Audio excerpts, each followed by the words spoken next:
Hello everyone, this is the Trophy Wine Hunter. Welcome to my Alsace wine journey. Today we're reviewing two wines. One is the Hugel Estate Riesling 2016. And I just want to let you look at both bottles. This is the 2016. And then also the Hugel 2013 Grossi Laue, which means the Grand Estate. And that's also a Riesling. So also the color of the both wines, I wanted to just show that also. And you'll see the estate is much lighter that's on the left hand side is much lighter than the Grossi Laue, which is more like a grain or hay yellow color. Okay, a bit about the winery. You can check out my other review of their Pinot Noir, which has their history a little bit more detail. But it basically is founded in 1639 by Hans Ulrich Hugel.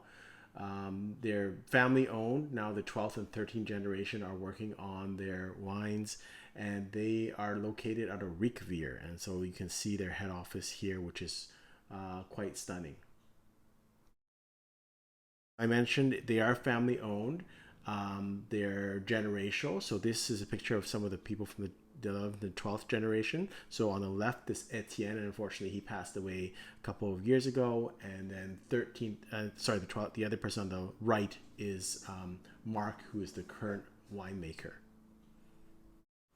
So very history and storied past, very old winery. And so one of the neat things is they have these casks, and this one is a picture of it's in the Guinness Book of Records. It's the oldest working cask.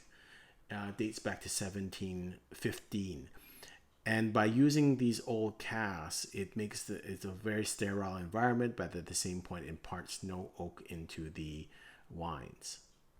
And by the way, I should have given credit to the website, their Hugel's website. These are all taken from their website, these stunning pictures. So check out their website. So their grapes that from both of these wines are come from the kind of area around Requewihr. So the big difference is that the grapes on the estate, or the Estate Riesling, come from around Requewihr, and they are declassified Schonenberg Grand Cru grapes. Whereas the ones from the Grossi Laue, or Grossi Laue means basically great estate or great growths. They come from Schonenberg, the Grand Cru. And what are these classified grapes? Those are just grapes that don't meet the standards of Grand Cru, but still kind of from the same area. So really the difference between the two wines are going to be just the quality of the grapes, I think, and the area where they're grown. You're going to find two other differences in the wines. The first is that the age of the wines. So the Estate Riesling is the 2016 vintage. It's been aged less, whereas the Grossi Laue actually is held back and kind of aged in barrel a lot, or aged in cask a lot longer, like 3 years before they release it. So of course they'll benefit from that aging. And the price. The price in liquor stores right now for the Estate Riesling this month is on sale from $45.99 to $38.97. And from the Grossi Laue, it was originally $119 down to $99, but it's no longer in the liquor stores. I think our group bought all of it, which was not very much. Let's taste the two wines. So let's start with the regular Estate Riesling. And you'll note the color is quite a bit lighter. It's very light yellow. On the smell, it's citrusy. Almost some tropical elements, light pear almost, or papaya, something like that. Very tropical. Quite pleasant.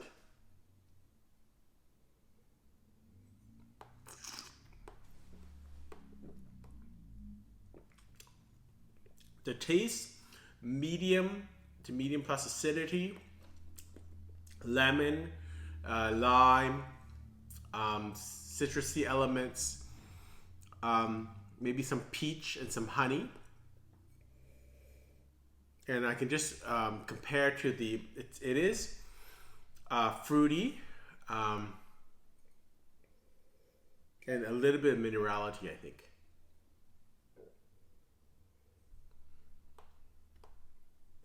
So I've had this open a little while. It does taste better after a while.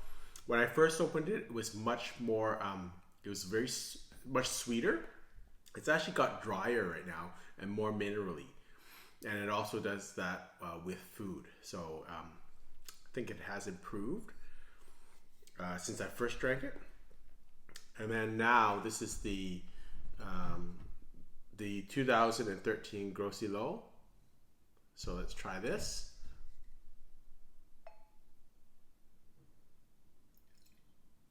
Color is much more like a yellow, a grain yellow, or a hay yellow,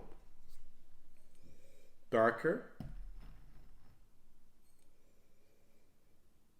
Aroma is more intense, but still on the same level as the regular.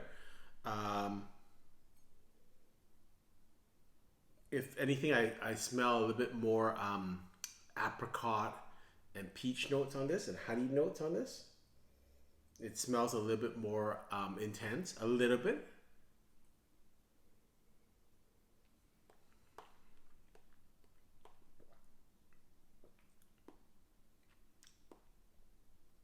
Yeah, so it is apricots, lime, citrusy elements, very similar, a little bit more intense in terms of flavor.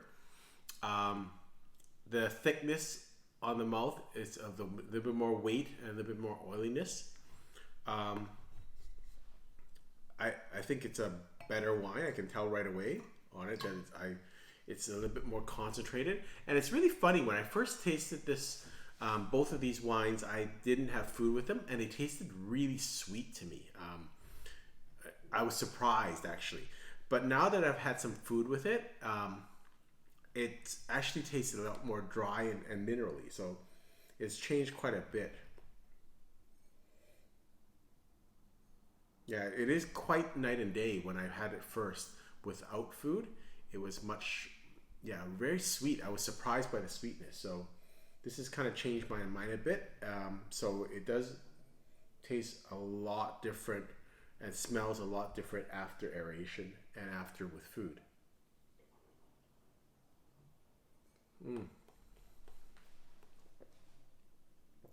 Yeah, so I do get these citrusy elements, apricots, and it's really quite dramatic, the change. Again, when I had it without food, it was too sweet for my taste. Now that I've had it with some food, and after a little of aeration, it's dried out quite. Final thoughts on this wine. I'm a little confused, quite frankly, about this.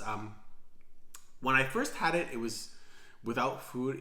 When I first opened it, it was quite sweet to the taste. Now that it's been open for a couple of hours and I've had some food with it, it tastes more minerally. So, and more like the other Rieslings that I had in previous tastings, like the Gustav Lorenz and in particular Trimbosch. I preferred the Trimbosch to this, the regular Hugel. There's no rating on this from Wine Spectator. I'm going to give it 88 points. It's good. It's a acceptable Riesling. It's a little simple for my taste. And it was really quite sweet when I first opened it as a sipping wine. The Grossi Laue, it's a 92.1 Wine Spectator. I'm going to give it 91 points. Again, a little bit confusing for me in terms of it was really sweet. It was a much more concentrated wine than the regular wine. Had a little bit more complexity. The flavors were deeper. Changed quite a bit when I tasted with food, and so that kind of perplexed me a bit, but enjoyed it. And again, I'm not sure it would be on the same level as maybe the Trimbosch. regular Riesling that I also reviewed. So those are my final thoughts. This wine, you don't need to age at all. The 2013 Grossi Laue, it's already now aged for 8 years. I actually think it might benefit from a couple more years aging. So it's a better, it's a higher end and more complex wine. So I wouldn't mind waiting another 2-3 years to taste this again. Hope this has been useful. Until next time, happy drinking.